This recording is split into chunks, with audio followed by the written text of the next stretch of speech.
दोस्तों, हिंदी में एक कहावत है, हाथी के खाने के दांत अलग होते हैं और दिखाने के अलग। इसलिए हम ये यकीन के साथ नहीं कह सकते कि सामने वाले इंसान सही है या गलत। जैसे चावल में गिने चुने कंकर होते हैं, ऐसे ही हमारे महाराष्ट्र में कुछ ऐसे राजे महाराजे होकर गए जिनके चरित्र के बारे में हम यकीन के साथ कह सकते कि उनकी छत्र छाया में कभी भी कहीं भी किसी का भविष्य में बुरा नहीं हो सकता। आज की हमारी कहानी इसी यकीन नाम के लफ्ज़ पर है। तो चलो दोस्तों, शुरू करते हैं छूकर मेरे दिल को के अगले भाग को, जिसका नाम है मुझको था यकीन। सायरा जो एक मुसलमान लड़की है, एकदम रफ एंड टफ। किसी लड़की की क्या मजाल जो उसके साथ फ्लर्ट करे। बचपन से ही उस पर उसके अम्मी अब्बू ने अच्छे संस्कार दिए हैं। शायद इसलिए उसके कदम कभी भी गुमराह के रास्ते पर नहीं पड़े। किताबें पढ़ने का तो उसे बड़ा शौक़ है। ज़्यादातर वो ऐतिहासिक किताबें पढ़ती है। शायद इसलिए उसे अपने भारत में जितने भी राजे महाराजे होकर गए उनके बारे में वो अच्छी तरह से जानती है।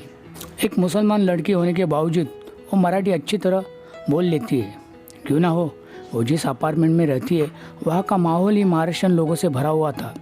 यहाँ तक उसकी ज़्यादातर सहेलियाँ भी महाराष्ट्रीय है। जीजा माता से लेकर झांसी की रानी, सबके गुणों को उसने अपने अंदर कैद करके रखा है। शायद इसलिए वो अपनी खुद की हिफाजत करना जानती है।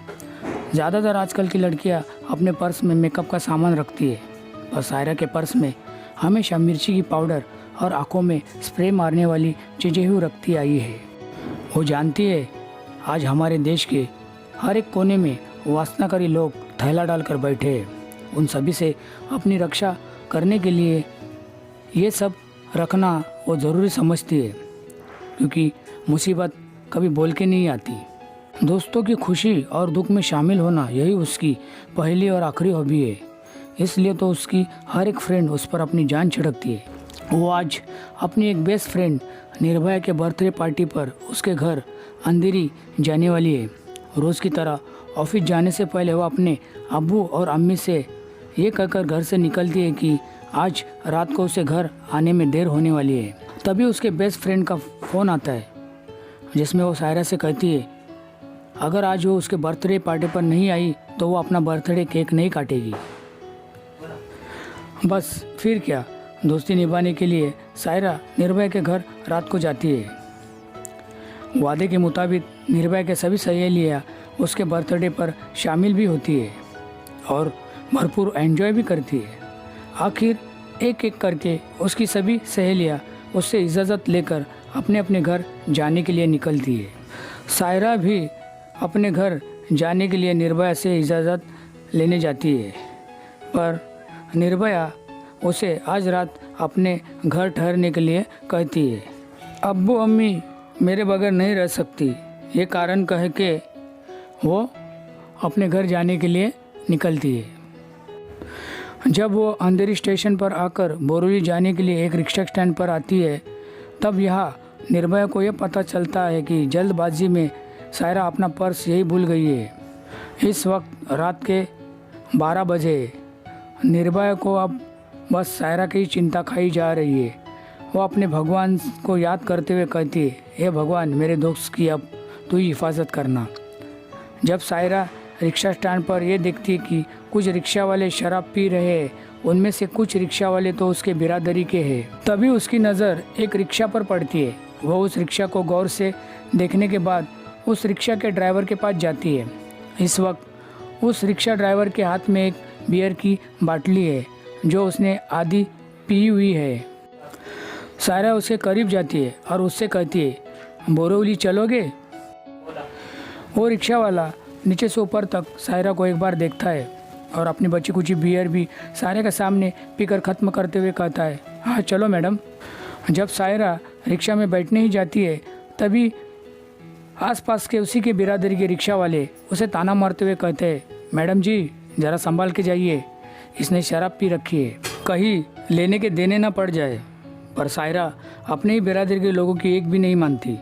वो उसी रिक्शा में बैठती है। कुछ ही सेकंड में रिक्शा बोरोली जाने के लिए निकलती है। रिक्शा चलाते वक्त वो रिक्शा वाला अपने सामने वाले शीशे की ओर से सायरा को बार बार देख रहा है। इसका अंदाज़ा सायरा को हो जाता है। आखिर वो रिक्शा वाला एक जगह पर अपनी रिक्शा खड़ी करता है और उसे कहता है कि मैं अभी आता हूँ। सायरा समझ जाती है कि वो क्या करने गया है। कुछ ही मिनटों के बाद वो तुरंत आ जाता है और बोरोली जाने के लिए एक सुनसान रास्ते से अपनी रिक्शा निकालता है। उसकी अब भी नज़र सामने वाली शीशा पर है। आखिर 1 घंटे में वो सायरा को उसके घर के अपार्टमेंट के गेट पर आकर छोड़ता है। रिक्शा से उतरते ही सायरा उस रिक्शा वाले से यह कहती है कि मैं अभी आई। वो अपने फ्लैट में जाती है और कुछ रुपए लेकर उस रिक्शा वाले को देती है। उस रिक्शा वाले को रिक्शा का भाड़ा देने के बाद सायरा जब अपने गेट के अंदर जाने के लिए निकलती है, तब वो रिक्शा वाला जिसका नाम ओमकार है, वो सायरा से कहता है, मैडम जी मुझे आपसे कुछ कहना है। सायरा उस रिक्शा वाले की ओर देखकर बड़ी नम्रता से कहती है, हाँ बोलिए।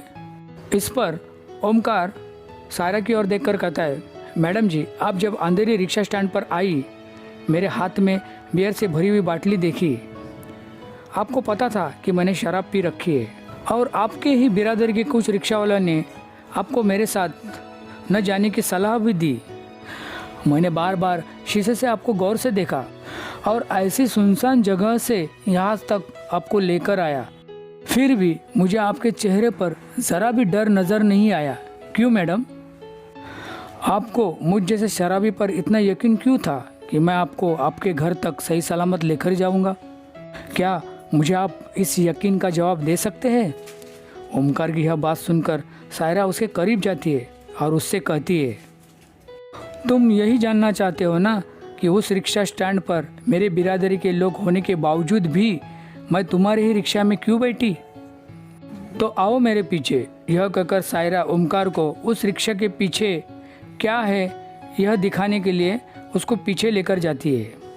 उस रिक्शा के पीछे लगे हुए एक फ़ोटो की ओर इशारा करते हुए सायरा ओमकार से कहती है, इसकी वजह यह है क्योंकि मुझे क्या, इस महाराष्ट्र के हर इंसान को इन पर यकीन है, क्योंकि इन्होंने हमेशा हर स्त्री को अपनी बहन और माता समझा है। ये जहाँ होगे वहाँ किसी भी स्त्री या लड़की पर कोई भी ज़ोर ज़बरदस्ती नहीं करेगा। ये हर एक नारी के रक्षक है। अरे जब राजा सही होगा तो उसके सिपाही भी तो सही ही होंगे ना। सायरा की यह बातें सुनकर ओमकार उस रिक्शा के पीछे चिपकाए हुए छत्रपति शिवाजी महाराज की फ़ोटो के करीब जाता है। उस फोटो की ओर देखकर उसकी आंखें भर जाती है। वो छत्रपति शिवाजी महाराज के फ़ोटो पर प्यार से हाथ फिराते हुए कहता है, ओ राजे, खरंच तुम्हीच आहे आमचे राजे। जब सायरा ओमकार के मुंह से छत्रपति शिवाजी महाराज के बारे में ये बात सुनती है तो वो ओमकार के करीब जाती है और कहती है ना ये सभी के राजे, तर मग बघतोस काय, कर मुजरा। सायरा के मुंह से यह मराठी बाणा वाली बात सुनकर वो उसकी ओर देखते ही रहता है। फिर सायरा मराठी भाषा में आगे बोलती है, अरे हे फक्त काय तुमच्या गळ्यातले ताबीज नाही तर आमच्याही गळ्यातले ताबीज आहेत। यह कहकर वो दोनों छत्रपति शिवाजी महाराज के फ़ोटो की ओर देखकर उन्हें मुजरा करते हुए पीछे जाते हैं। तो दोस्तों, कैसे लगी आपको मेरी ये कहानी? इस कहानी के ज़रिए मैं आप सभी से यही कहना चाहूँगा कि इस दुनिया में कुछ ऐसे लोग भी हैं जिनके यकीन को तुम कभी भी तोड़ने की कोशिश मत करना, क्योंकि भरोसा और विश्वास ये दो ऐसे पंछी हैं जो किसी डाल से एक बार उड़ जाए तो फिर उसी डाल पर वो कभी नहीं बैठते। तो दोस्तों, वीडियो पसंद आए तो लाइक एंड सब्सक्राइब। फिर मिलते हैं छूकर मेरे दिल को के अगले भाग में। तब तक सेफ रहो, सुरक्षित रहो।